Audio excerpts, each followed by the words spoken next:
दोस्तों आज बात करेंगे डीएलएड स्कॉलरशिप के बारे में बात करेंगे कि कौन-कौन इसमें अप्लाई कर सकता है, लास्ट डेट क्या रहेगा, कि नियम मतलब क्या है कि इस कुछ है मतलब 10th 12th ग्रेजुएशन डीएलएड सारे बच्चे अप्लाई कर सकते हैं। तो ये रिक्वेस्ट है क्लास का लास्ट तक देख लीजिएगा। इस स्कॉलरशिप के बारे में बहुत बेनिफिट है तो क्लास का लास्ट तक ज़रूर देख लीजिएगा। आप इसको स्कैन करके ज्वाइन हो सकते हो ग्रुप में, ठीक है? और जो भी प्रश्न होता है तो सवाल वहाँ पूछ सकते हो। चलिए सबसे पहले प्रश्न समझते हैं जो बच्चे ने भेजा है। यहाँ पे समझते हैं क्या डीएलएड और ग्रेजुएशन बीए और बीएससी वाले छात्राएँ फॉर्म भर सकती है? ये समझेंगे कि इसके बारे में बताएँगे। क्या बॉयज़ और गर्ल्स कौन भर सकता है? ये भी बताऊँगा। सबसे बड़ी शर्त क्या है? सरकारी कॉलेज का नियम क्या है? मैं समझाऊँगा आपको। राशि अमाउंट सच में 30,000 रुपए मिलेगा कि नहीं मिलेगा? ये भी बताऊँगा। डाउट क्या है कि क्या शादीशुदा जो मैरिड हो चुकी हैं कि गैप ईयर है महिलाएँ फॉर्म भर सकती है? इसके बारे में बात करेंगे। अंतिम मौका लास्ट डेट क्या रहेगा? ये सेकंड फेज़ चल रहा है, फर्स्ट फेज़ हो चुका है, सेकंड फेज़ स्टार्ट है, ठीक है ना? ज़रूरी डॉक्यूमेंट इसके बिना आप करोगे तो फॉर्म रिजेक्ट हो जाएगा। चलिए मैं क्लास को स्टार्ट करता हूँ।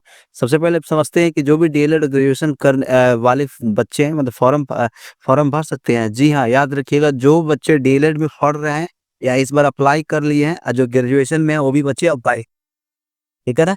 और मतलब इनका जो पोस्टर आया था ना, उनमें साफ-साफ लिखा गया था कि जो भी ग्रेजुएशन के हैं या डिप्लोमा के हैं मतलब 2 और 5 साल का कोर्स करने वाले जो भी छात्र हैं वो बच्चे इसमें अप्लाई कर सकते हैं, ठीक है ना? अब यहाँ समझते हैं कि अगर अगर आपने 2025 में डीएलएड में एडमिशन ले लिया है तो आप इसमें फॉर्म अप्लाई कर सकते हो। अगर आपने 2025 में ग्रेजुएशन के पार्ट 1 में हो तो आराम से एडमिशन ले लिया हो तो फॉर्म अप्लाई कर सकते हो, ठीक है? ये तो कन्फ्यूजन दूर हो गया ना? चलते हैं दूसरा प्रश्न पे चलते हैं। यहाँ पे सबसे बड़ी शर्त क्या समझिए गवर्नमेंट कॉलेज का जो है, गवर्नमेंट स्कूल का नियम क्या है? देखिए सबसे बड़ा ज़रूरी पॉइंट है कि ये स्कॉलरशिप उन लड़कियों को मिल रहा है जो 10वीं और 12वीं पढ़ाई किसी सरकारी गवर्नमेंट स्कूल से की है, ठीक है? रेगुलर में। कोई बच्चा 10th किया है, 12 किया है और डीएलएड भी कर रहा है रेगुलर से और ग्रेजुएशन भी कर रहा है, उसको ही मिलेगा, ठीक है? जो बच्चा प्राइवेट से किया है वो साफ-साफ लिखा गया है नहीं मिलेगा, ठीक है ना ब्रो? पहले समझ लेना। अब यहाँ समझते हैं नोट में यहाँ पे समझ लीजिएगा अगर आपने प्राइवेट से पढ़ाई की हो तो आप फॉर्म भर नहीं सकते हो, बता दिया हूँ पहले ही मैं। लेकिन आप अभी भी डीएलएड ग्रेजुएशन कर रहे हो, सरकारी या प्राइवेट तो कोई फ़र्क नहीं पड़ता। याद रखिए जो डीएलएड के छात्र हैं, वो बच्चा अगर प्राइवेट से किया होता तो कोई दिक्कत नहीं है, ठीक है ना? आराम से उसके लिए अप्लाई कर सकता है। जो बच्चा डीएलएड और गवर्नमेंट का अगर प्राइवेट से किया हो तो, ठीक है ना? ये बस और नहीं 10th 12th तो प्राइवेट सरकारी से करना ही है। लेकिन मानिए कोई बच्चा डीएलएड पढ़ रहा है और ग्रेजुएशन में पढ़ रहा है, अगर वो प्राइवेट से भी कर रहा है तो इसमें अप्लाई कर सकता है, उसके लिए बता रहा हूँ मैं।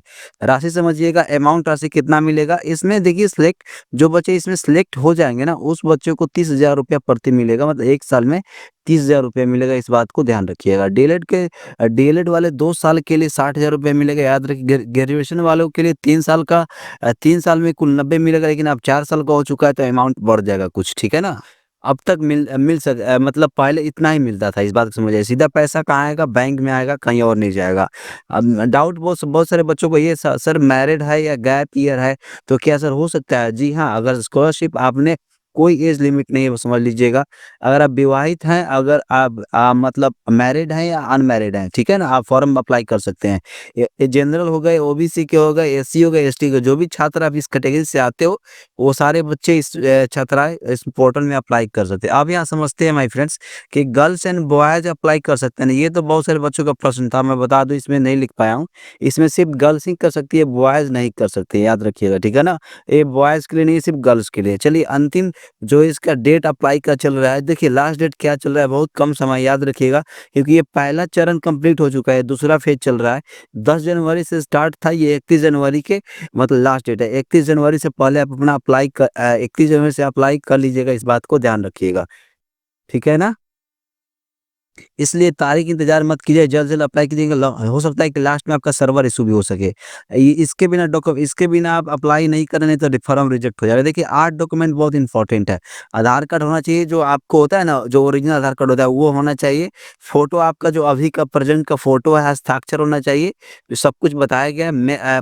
10th का जो मार्कशीट है वो होना चाहिए, 12th का मार्कशीट सरकारी वाला होना चाहिए, पासबुक आपके पास जो आपके नाम से पासबुक होना चाहिए, ठीक है ना? जो आपके नाम से पासबुक हो। कॉलेज में एडमिशन रसीद होना चाहिए या बोनाफाइड सर्टिफिकेट होना, दोनों से काम हो जाएगा, ठीक है ना? मोबाइल नंबर, ईमेल आईडी होना चाहिए, याद रखिएगा। और याद रखिएगा जो वेबसाइट इसका आपको डिस्क्रिप्शन में दे दूँगा, इस बात को याद रखिएगा। वीडियो अपने दोस्तों के पास ज़रूर शेयर करना है, क्योंकि सिर्फ़ एक गर्ल्स ही अप्लाई कर सकते हैं, बॉयज़ अप्लाई नहीं कर सकते, इस बात को समझिएगा, ठीक है माय फ्रेंड्स?